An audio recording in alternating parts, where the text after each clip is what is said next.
Buenas tardes. Buenas tardes a todas y todos.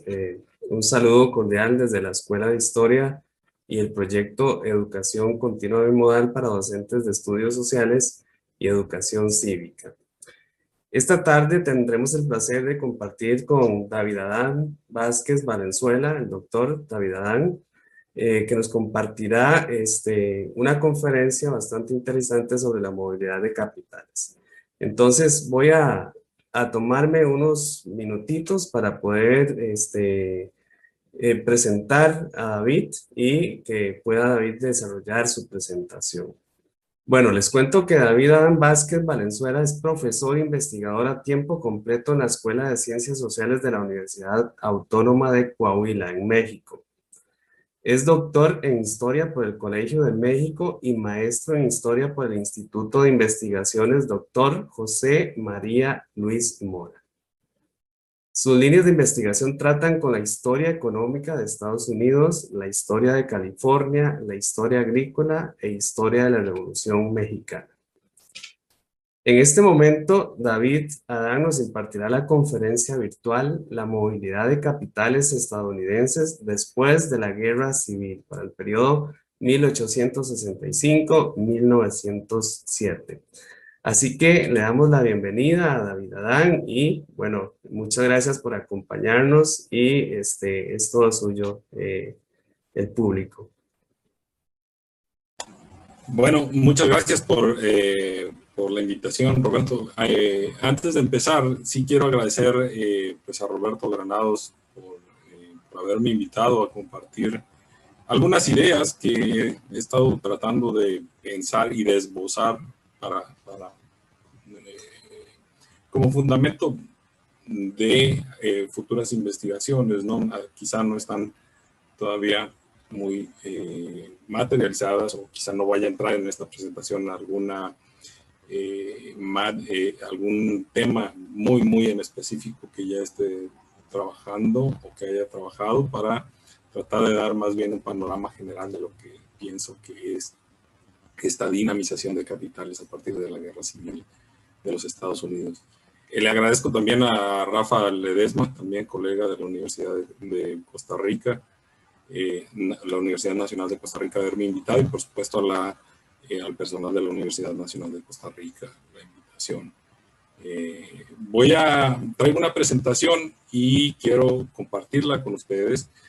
Roberto ha sido muy estricto con el tiempo, me dice que tenemos solamente 40 minutos, lo cual me parece bien, pero pues ahorita les trataré de explicar por qué tendré tal vez alguna problemilla con el tiempo, porque la verdad es que cuando Roberto me invitó para hacer esta conferencia, ahí voy a maximizar mi pantalla. Yo le dije, Roberto, yo puedo hablar de la movilidad de capitales estadounidenses después de la Guerra Civil y hasta principios del siglo XX. Él me dijo, te invitamos a que hables acá con nosotros, ¿no? Es un programa de actualización. Yo le dije, yo puedo hablar de esto, y luego lo dejamos así. Y el tema resultó ser bastante amplio y retador, ¿no? Para mí personalmente como investigador, a pesar de que una de las clases que imparto es Historia Económica de los Estados Unidos. Resumir tantos temas y tantos personajes y tantos conceptos y también tantos fenómenos sociales que se crean en este periodo en los Estados Unidos y en América Latina es complejo. Entonces advierto que voy a dar un esbozo, ¿no?, de estas ideas que estoy trabajando. No voy a profundizar tanto, y advierto que quizá, a pesar de ser un esbozo, habrá gente a la que se le haga que estoy dando mucha información, ¿no? Porque es mucha información, y a pesar de que de mucha información, créanme que es un esbozo. Entonces, pues esperemos que no los atiborre de información. Y sí, lo que me gustaría es tratar de discutir con ustedes algunos de los planteamientos que trato de hacer acá, ¿no?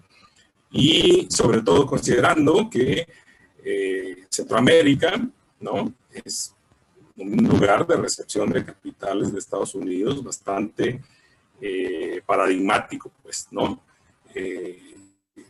Es un sitio que recibe capitales de los Estados Unidos y no solo recibe, da respuesta también a estas inversiones que vienen desde el norte, ¿no? Para empezar, quiero plantear algún par de conceptos o cómo entiendo estos conceptos por acá, ¿no? Y que eso es de manera muy sencilla. No trato de meterme en teorización o en un ejercicio teórico, que eso se realiza más bien en el ejercicio de escritura. Acá para esta presentación simplemente quisiera decir cómo entiendo capital y qué entiendo por movilidad, ¿no? Y por capital quisiera decir que entiendo a los activos utilizados para incrementar el valor de la riqueza, ¿no? ¿Qué son activos? Bueno, ¿qué entiendo por activos? Ustedes saben que en la jerga de la contabilidad, ¿no? Activos son todo aquello que genera, ¿no? Y acá entiendo estoy englobando tanto al capital industrial, que quizá es la manera más tradicional de entender al capital, ¿no? Capital industrial, es decir, las máquinas, maquinaria, máquinas que generan máquinas, etcétera.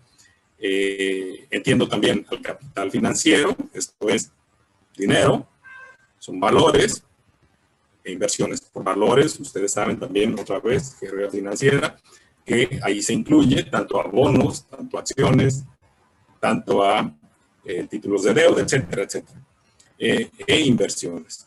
Pero también existe... David, disculpa. Bueno, entonces decía yo que acá en lo que estamos entendiendo por capital, estoy entendiendo varios rubros, ¿no? El capital se entiende de distinta manera y no solo lo entiendo como capital industrial, sino también lo entiendo como capital financiero y se puede entender también como capital humano, ¿no? Hay otras características del capital en las cuales no nos vamos a meter. Ustedes saben que hay capital...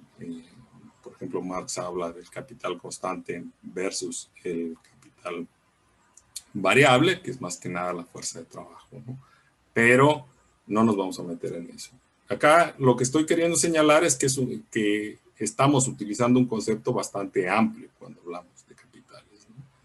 Y por desplazamiento, lo que estoy entendiendo, lo que se está entendiendo en esta presentación, por movilidad, es el desplazamiento de estos capitales hacia zonas donde antes no existía, ¿no?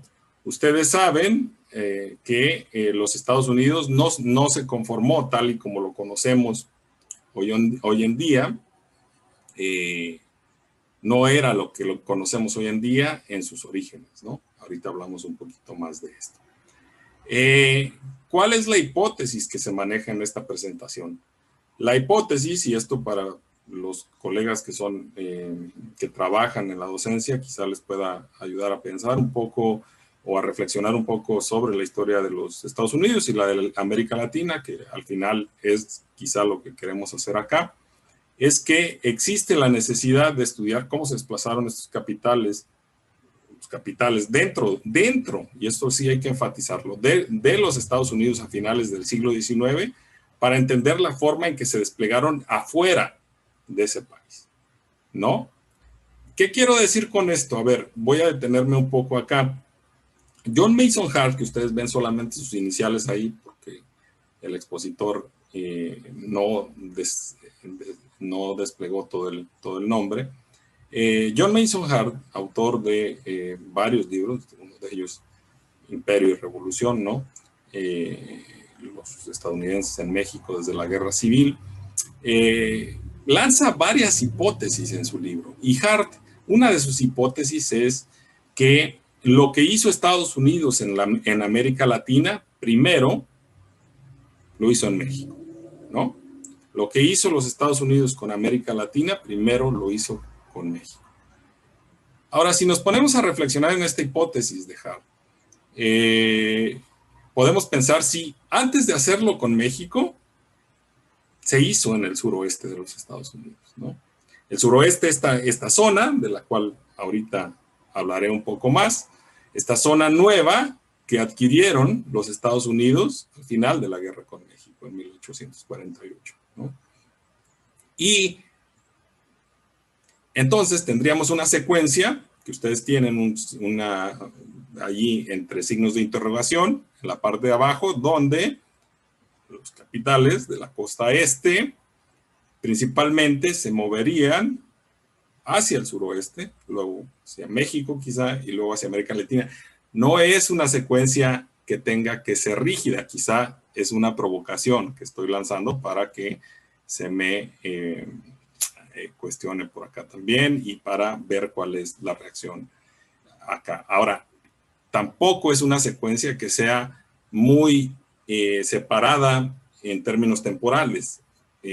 Muchas veces, es más, uno atestigua cómo existen inversiones en sitios como Hawái desde la década de 1840, ¿no? Y cómo esas inversiones son simultáneas o se adelantan a otras que existen en otras latitudes como México o Centroamérica o América Latina, ¿no?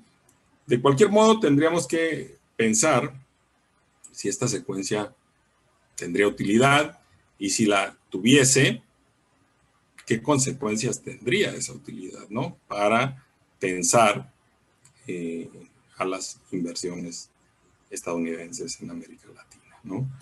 Bueno, esa es la hipótesis, pues les decía que, como ustedes saben, los Estados Unidos no se... Ese mapita que nos enseñan a todos en las clases de historia, yo estudié historia, licenciatura, maestría y doctorado, ¿no? Y el mapita que se nos enseña de los Estados Unidos como 13 colonias que están más o menos acá en el litoral atlántico, y que luego se van a expandir hasta el Pacífico, pues resulta un tanto mítico, ¿no? Porque las 13 colonias existían, es verdad, durante la colonia, antes de la independencia, pero muy rápidamente, desde 1783, los Estados Unidos adquieren esta zona del Valle del Río Ohio y la zona al oeste de los Apalaches, casi hasta el río Mississippi, ¿eh? Los Estados Unidos entonces no nace siendo esas 13 colonias amontonadas o pegadas al litoral atlántico solamente, sino que más bien nace como un país que tiene esta especie de hinterland, esta especie de tierra, de territorio, que no está colonizado muy bien, aunque ya hay algunos colonos que se están yendo hacia el valle del río Ohio, pero que está por colonizarse. De hecho, muy rápidamente, en 1786, 87, 88, perdón, los Estados Unidos emiten una serie de leyes de colonización para estas zonas. Y en esas leyes, por ejemplo, se estipula qué características tienen que tener los territorios nuevos para formar, por ejemplo, municipios, para formar estados, ¿no? Y que tienen que tener cierto número de habitantes, formar una asamblea, etcétera, etcétera, etcétera. Y muy rápidamente también, 20 años después, si se fijan, estoy hablando de 1783, ¿no? Cuando es el Tratado de París, en donde se firma la paz entre la nueva república y los Estados, e Inglaterra. 20 años después, Thomas Jefferson compra la Luisiana, ¿no? En 1803. Entonces, estamos hablando de una expansión bastante rápida y que está lejos, o más bien un tanto lejos de ser, de constituir una ¿cómo diríamos? El nacimiento de un país donde estas 13 colonias estén solamente en el litoral atlántico, ¿no? Cuando nace los Estados Unidos, eso es lo que lo que quiero enfatizar, los Estados Unidos está ya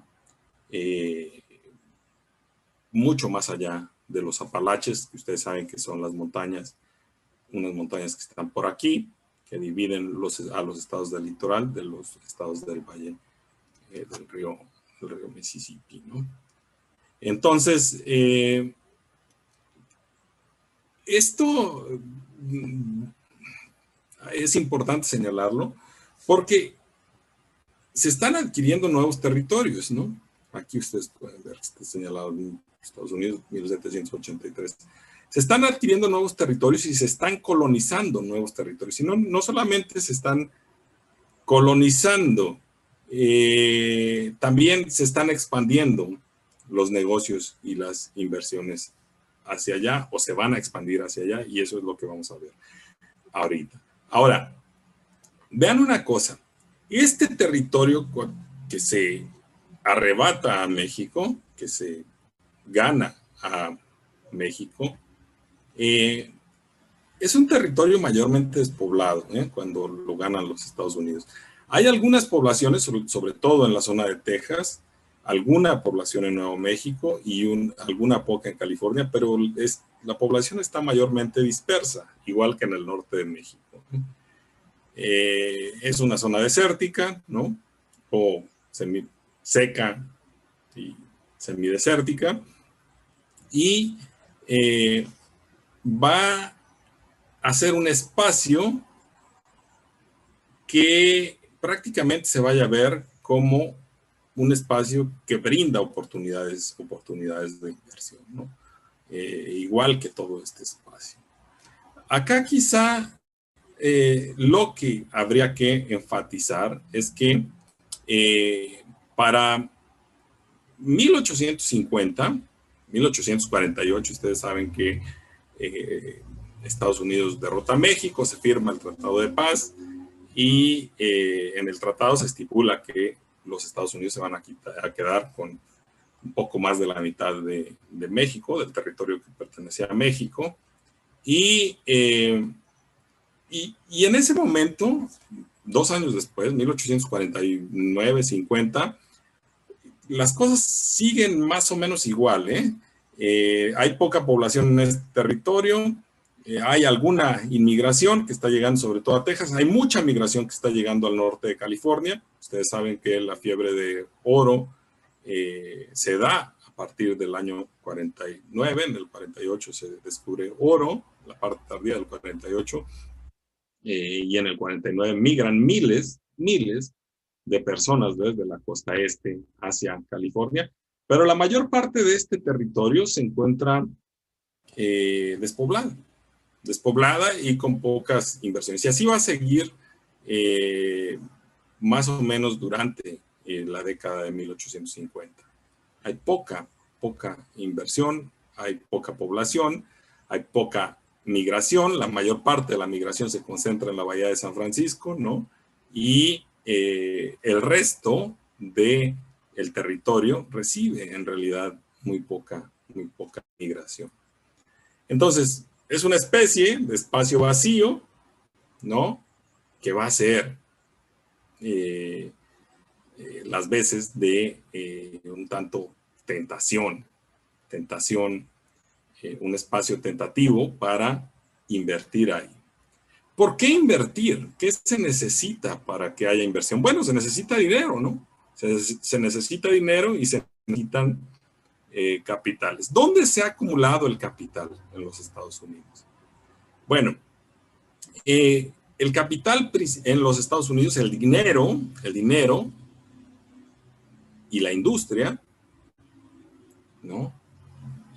Se ha acumulado, así como la población, no es raro, sobre todo en la zona del noreste, es decir, en la zona de estas 3 ciudades que les estoy planteando acá, que están en la costa este.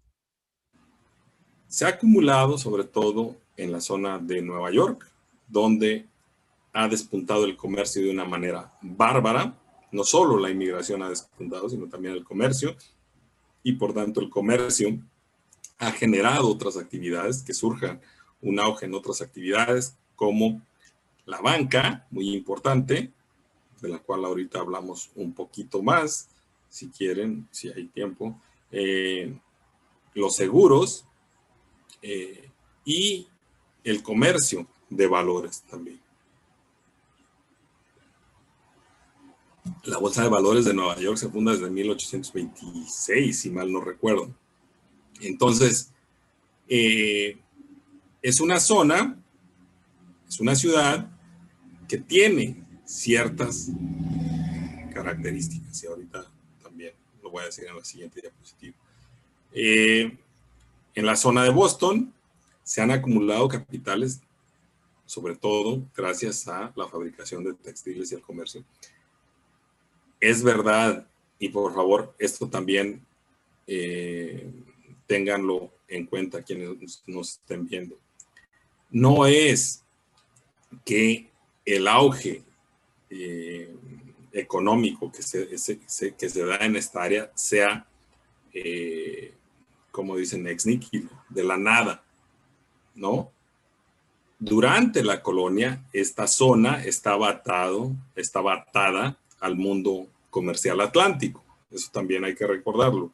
Y ya se había acumulado, ya había familias que habían acumulado dinero y que comienzan a invertir sobre todo en el comercio. Si ustedes se fijan en estas tres ciudades, sobre todo la actividad principal que jala dinero es el comercio. Acuérdense de que siempre se nos pone, ¿no?, que existe un comercio en el mundo atlántico que va desde Europa y a las Antillas, y de las Antillas hacia los Estados Unidos, hacia la zona norte, la zona de Nueva Inglaterra. Y también existe un comercio atlántico de esclavos, ¿no?, que hace que se acumule dinero en puertos como Liverpool, por ejemplo, ¿no? Y, por supuesto, ahí también están involucrados los comerciantes bostonianos y neoyorquinos, ¿no? Ahora, acá quizá lo que haya que pensar es esta tesis clásica de Marx, ¿no?, de la acumulación originaria, donde principalmente la actividad que genera la llamada acumulación originaria es el comercio, ¿no? El comercio genera la riqueza en un inicio, y luego esa riqueza se va a invertir en actividades industriales y en actividades financieras, ¿no?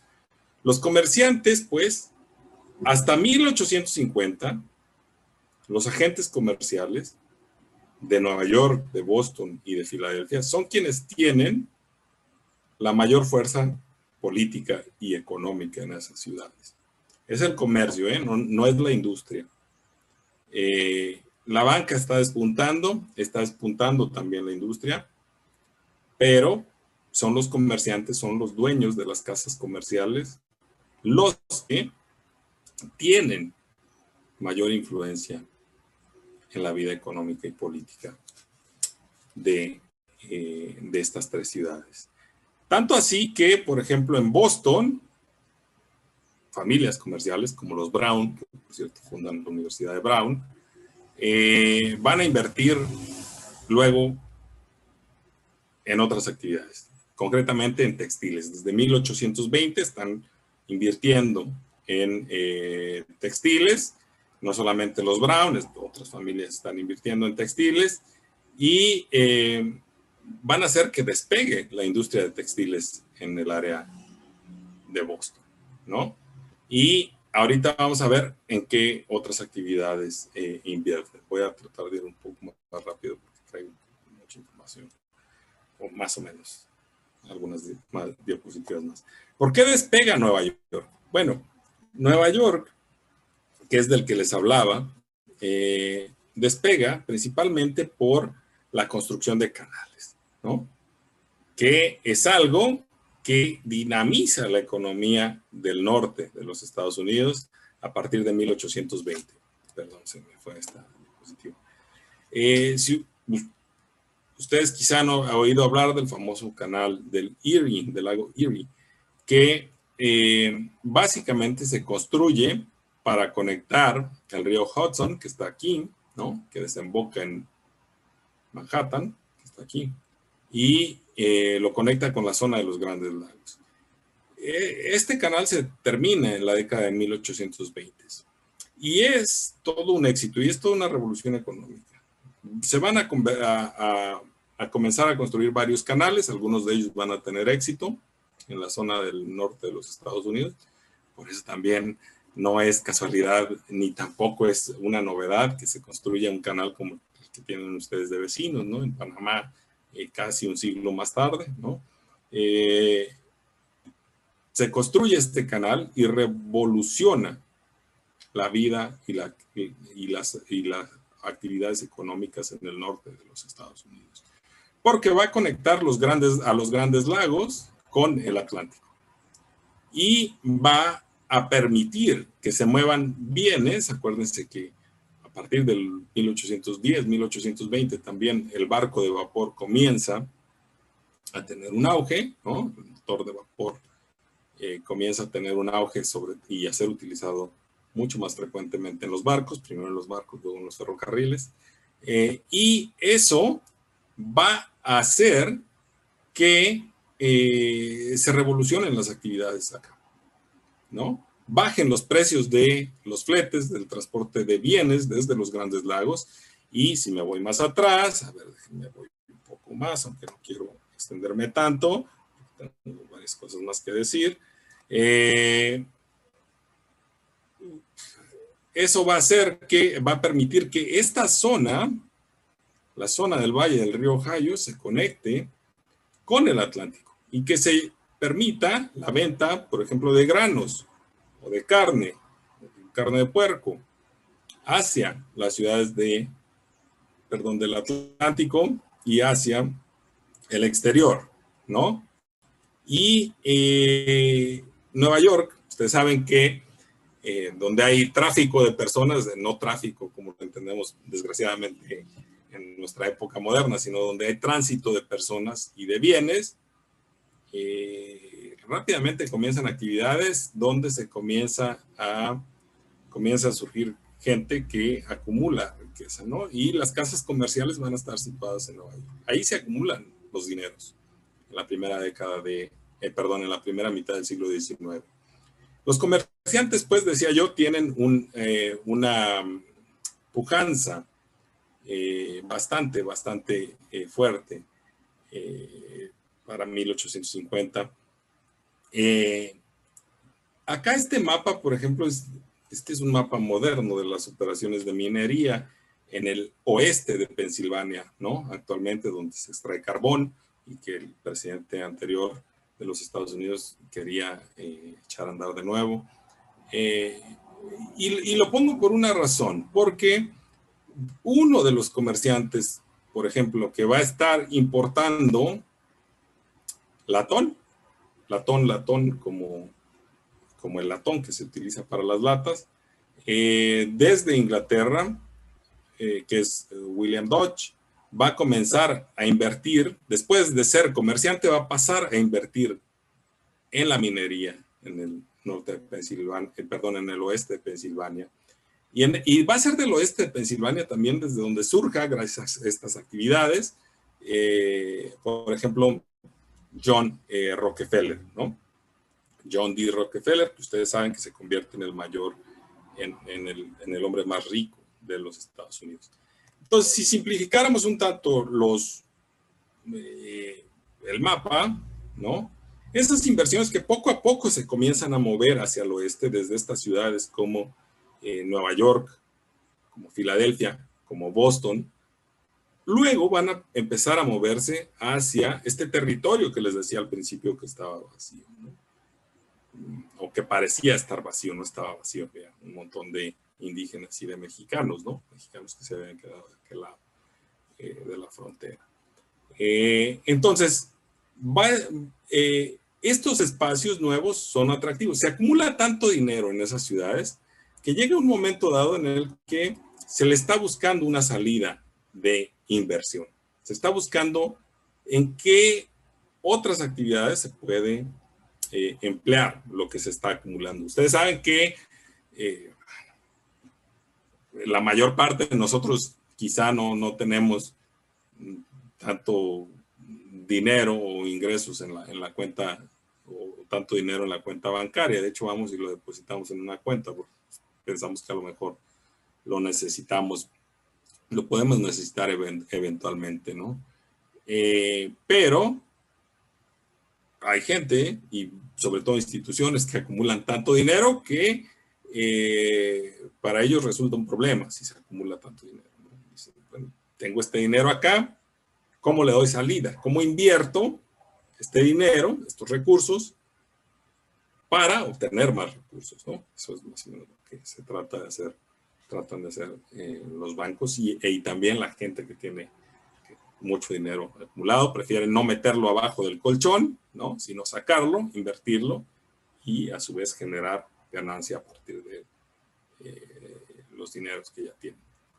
Y se va a estar invirtiendo en el oeste, sí, en 1850, de manera tímida, aunque de forma cada vez más decidida. Esto es, por ejemplo, las líneas de ferrocarril que hay en 1850, nada más son las líneas sólidas, no le hagan caso a estas, porque estas nada más son rutas de correo, las que hay en el suroeste. Las líneas 1850 están surgiendo ahí. Voy a tratar de ir un poco más rápido porque tengo poco tiempo. Los comerciantes están importando y exportando sobre todo bienes, y el principal bien que exportan, curiosamente, es el algodón. El algodón que es producido con mano de obra esclava, ¿no? Los agentes neoyorquinos manejan gran parte de la exportación. Tienen agentes que van y compran el algodón y luego lo exportan hacia Inglaterra. Acuérdense que Inglaterra es el sitio donde está ocurriendo.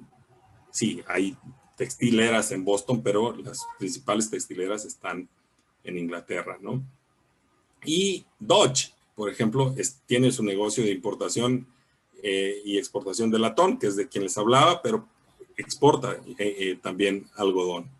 Los Havemeyer tienen un negocio de importación de azúcar, es decir, son comerciantes, ¿no?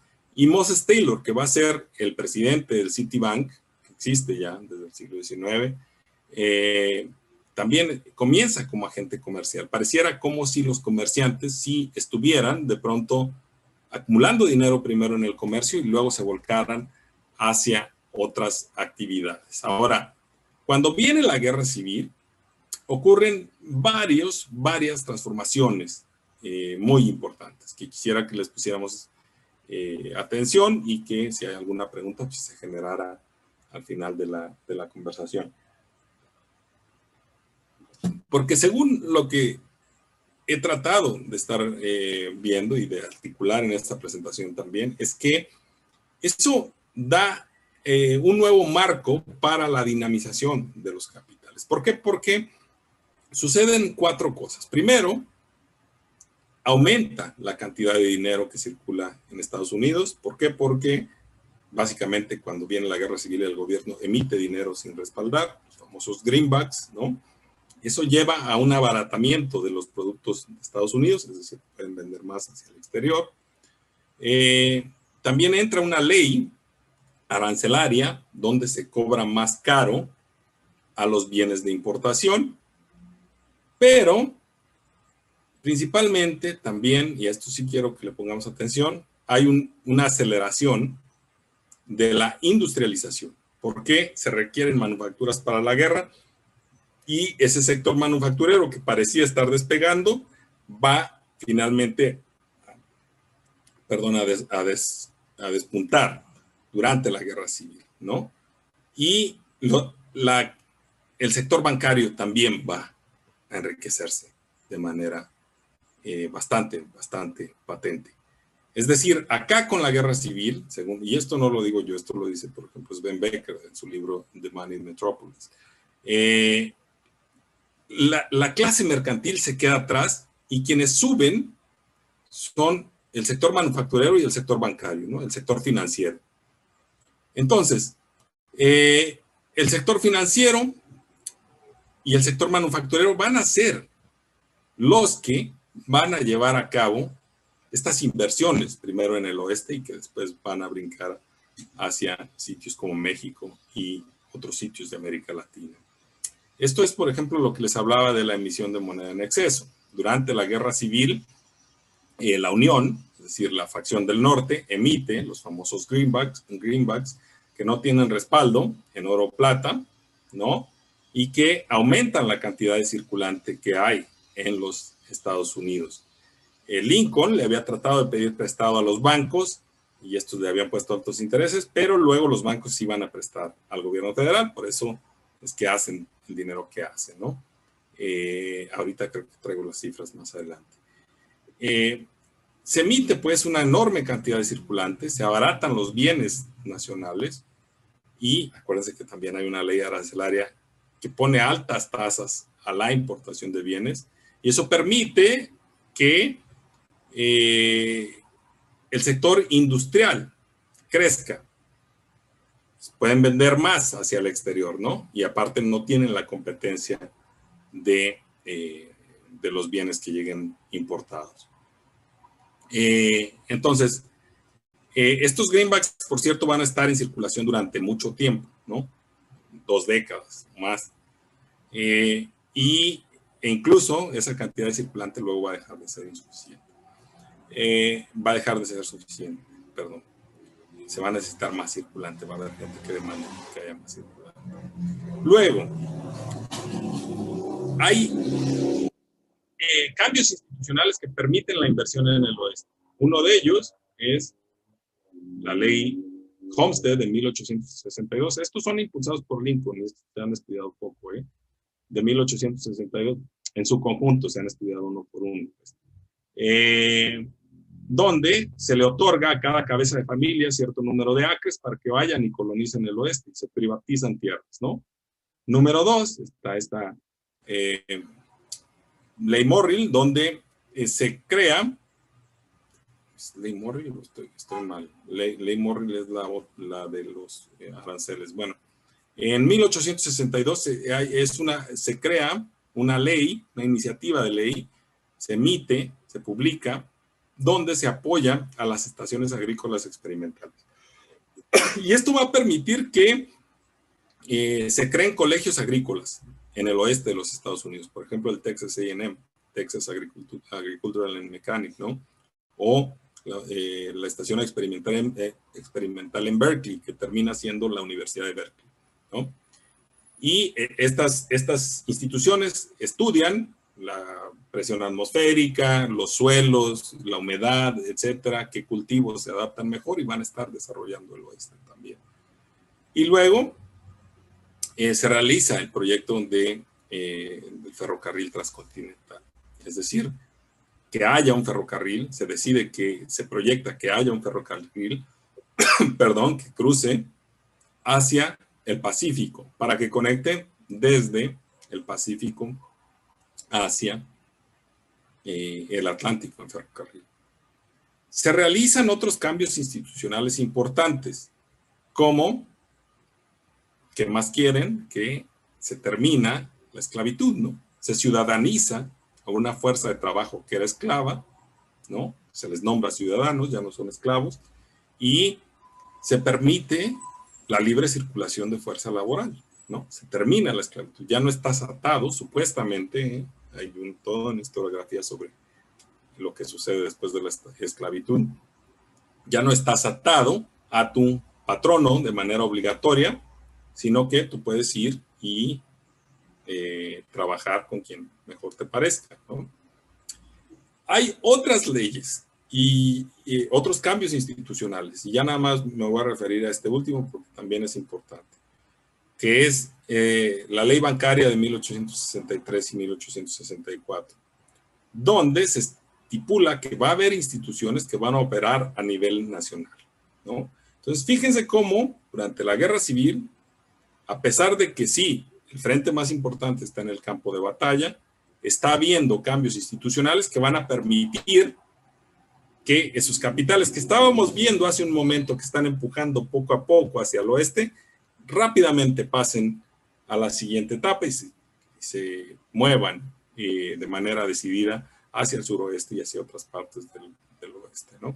Los bancos se les permite que operen a nivel nacional y existen otras estipulaciones importantes que por cuestiones de tiempo no vamos a tratar, ¿no?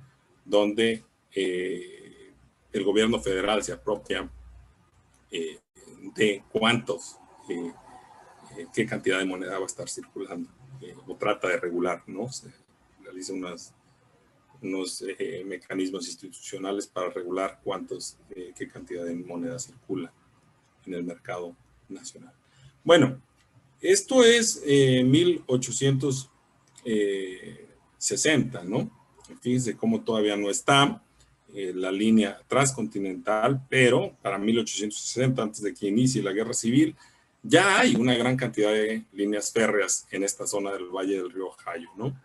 Y eso, por supuesto, va a cambiar, ¿no? Esto es ya con la 1870, con la línea transcontinental, y se está invirtiendo, sobre todo en ferrocarriles, en el área de Texas, ¿no?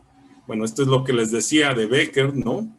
Para Becker hay una reconversión, a partir de la guerra civil hay una reconversión del capital mercantil hacia el financiero y el manufacturero. Y la clase mercantil, esa clase de importadores, exportadores, si nada más se dedicaban al comercio, siguen siendo ricos, pero quedan un tanto relegados, ¿no? Varios de estos antiguos mercaderes, de estos antiguos comerciantes, perdón, deciden invertir en el sector manufacturero y en el sector financiero. Y eso lo vamos a ver ahorita cómo impacta al oeste, ¿no? Los banqueros y los manufactureros van a estar invirtiendo, a pesar de que son de Nueva York o de Boston o de Filadelfia o de otras ciudades del este, van a estar invirtiendo en estos rubros en el oeste. Van a estar invirtiendo sobre todo en ferrocarriles, algo que veíamos ya, ¿no? En minas, en agricultura, en manufacturas y en otros rubros, ¿eh? Yo estoy aquí simplificando, pero estos son los que jalan mayor inversión, ¿no? Si pensamos, por ejemplo, en ferrocarriles, vamos a encontrar una gran cantidad de gente que invierte, que tiene origen en el litoral atlántico y que está invirtiendo en el oeste, ¿no? Bueno, les hablaba de William Dodge, que se dedica inicialmente a la importación de latón y de productos metálicos y de frutos secos, algo que, bueno, si está Rafa Ledesma o alguien de los colegas de Centroamérica, estoy seguro que pueden desarrollar más una pregunta que me queda, desde que he estado estudiando estas cosas ya hace muchos años. Si ustedes se fijan, el comercio de frutos secos era muy importante hasta 1850, 60, 70, y luego se comercia con productos frescos, ¿no? Con fruta, ¿no? O bienes frescos, bienes agrícolas frescos, ¿no? Y quizá habría que ver si hay algún trabajo que rastree esa transformación, ¿no? De comercio de frutos secos hacia bienes frescos, ¿no? Bueno, Dodge, que se dedica inicialmente al comercio de latón y de productos metálicos, la importación de estos, va a invertir en minas, en hierro y cobre en Arizona, y luego va a invertir en minas en sitios como Sonora, ¿no? Van a brincar sus inversiones hacia México a través de su compañía Phelps. Dodge está asociado con otra familia, ¿no? Que se llaman Phelps, y hacen esta compañía que se llama Phelps Dodge, que tiene una importancia bastante grande para el norte de México. Bueno, familias grandes, ¿no? No estamos hablando de capitales pequeños. Los Guggenheim, que son una familia bastante poderosa, primero se dedican a la importación en Filadelfia, ¿no? Son migrantes de Suiza. Luego van a invertir también en la minería en el oeste de los Estados Unidos, rubros como la explotación de plata, plomo, en sitios como Colorado y Kansas, y luego van a invertir en la minería, no solo en México, en sitios como Chile, Perú.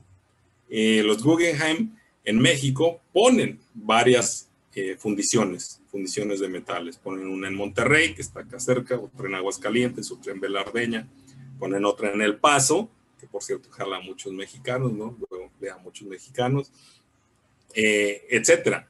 Y también invierten en Chile y en Perú, por supuesto en Chile en la extracción de cobre, ¿no? Una persona como Henry Havemeyer, otro multimillonario, se dedica a la importación inicialmente de azúcar sin refinar al puerto de Nueva York, donde también hay un negocio bastante importante porque el azúcar sin refinar tiene un arancel muy bajito, ¿no? Y la importan sin refinar, la refinan en Nueva York y la venden a precios más altos. Eso si quieren ahorita hablamos. Va a invertir luego, va a estar asociado con las empresas que extraen azúcar a partir de la remolacha azucarera en sitios como Colorado, Michigan y California, y luego también va a tener intereses en Cuba. Es decir, se brinca otra vez hacia el oeste y luego se brinca hacia América Latina muy, muy rápido, muy, muy rápido. En sitios como, tiene empresas como la Trinidad Sugar Company y otros 18 centrales, ¿no? Y así podríamos hablar. Este caso es muy curioso, por ejemplo, es el caso de Charles Stillman.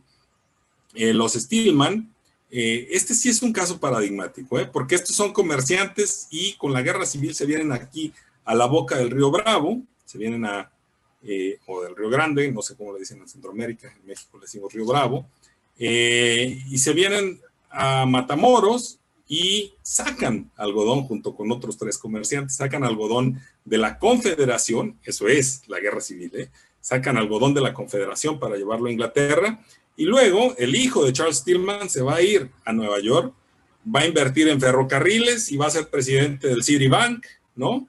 Y a partir del Citibank va a mover inversiones hacia sitios como México y otros sitios. Moses Taylor, otro personaje que es comerciante también inicialmente, luego acaba siendo presidente del Citibank, antes que el hijo de Stillman, por cierto, y va a estar colocando las inversiones de las compañías ferrocarrileras que están trabajando en América Latina, las va a estar colocando en el mercado neoyorquino. Podríamos hablar de Collis Huntington, etcétera. Puede haber varios ferrocarrileros.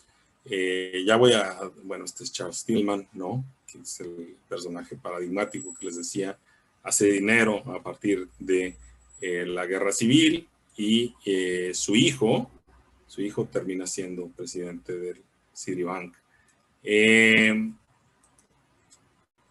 Bueno, voy a tratar de ir cerrando. Este es Taylor, otro banquero que domina el 19 neoyorquino estadounidense y que va a tener bastantes intereses dentro de los Estados Unidos y en América Latina, algunos.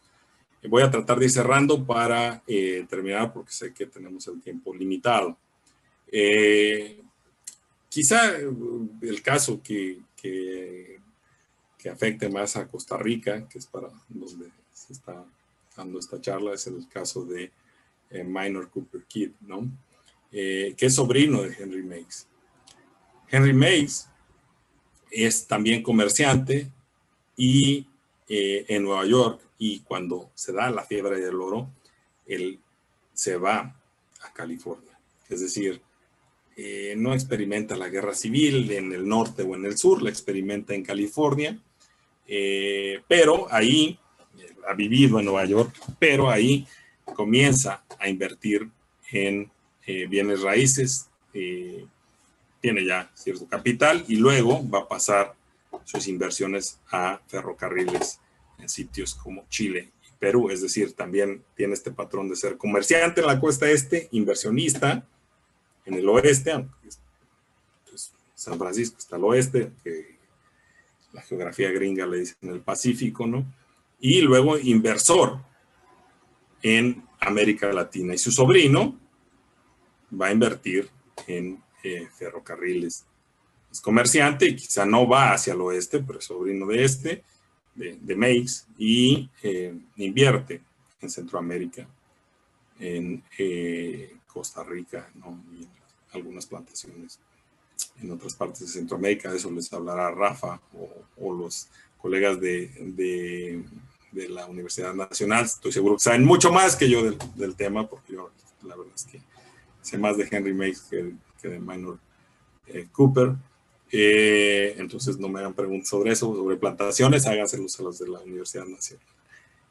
Pero lo que quiero señalar acá es que se está brincando. Fíjense cómo este patrón de comerciante de la costa este, inversor en el oeste o el suroeste de los Estados Unidos y más tarde inversor en puntos de América Latina, que forman enclaves, forman fenómenos sociales, forman respuestas locales, etcétera, se deja ver de manera muy patente cuando uno se mete a analizar a estos hombres de negocios en Nueva York, ¿no?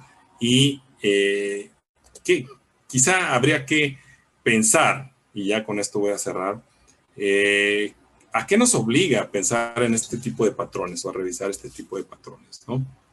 Quizá el más importante es que tendríamos que cuestionar si vale la pena, bueno, qué tanto, no si vale la pena, porque sí vale la pena, qué tanto nos afectan a la gente que estudiamos estos fenómenos, qué tanto nos afectan los moldes nacionalistas, ¿no?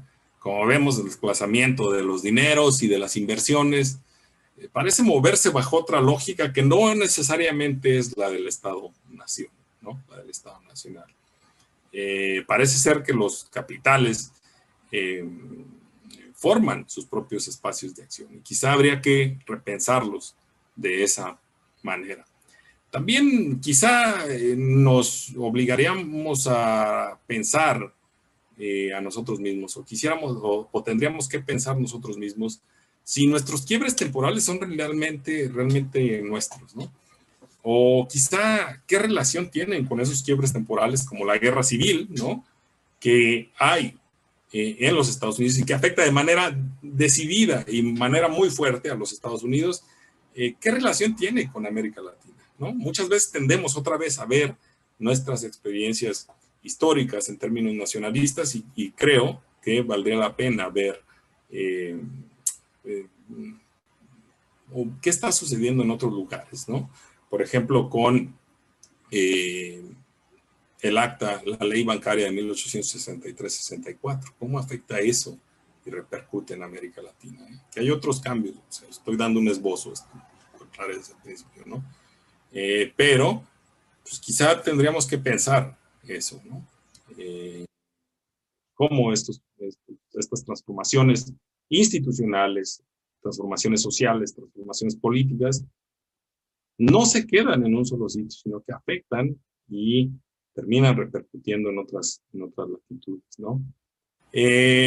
Y también, finalmente, quizá tendríamos que pensar, y hay otras reflexiones que podemos hacer, pero nada más estoy planteando tres. Quizá tendríamos que pensar sobre las posibles consecuencias de que existe una zona bien determinada, que es la zona de Nueva York, Boston, Filadelfia y las ciudades del noreste estadounidense, que es el origen de estas inversiones en el suroeste y en América Latina, ¿no?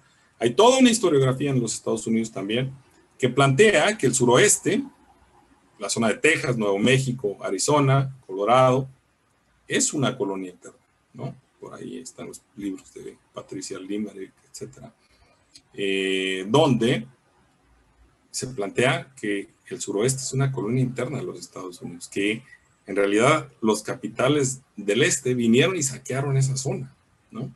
Y que no es ese el discurso que tenemos en América Latina, ¿no? Que tiene mucho de cierto, por cierto. no es que nos lo esté denostando. Pero habría que pensar cuáles son las consecuencias de esto, ¿no? Historiográficas, sociales e incluso políticas, ¿no? Para nuestra actualidad y para la forma en la que nos vemos a nosotros mismos y vemos nuestra relación con el vecino del norte, los vecinos del norte, ¿no? Bueno, yo le dejaría por ahí, sé que es un poco amplio el tema, pero ya en el tiempo de discusión podemos elaborar un poco más en lo que pueda sobre los puntos que he planteado.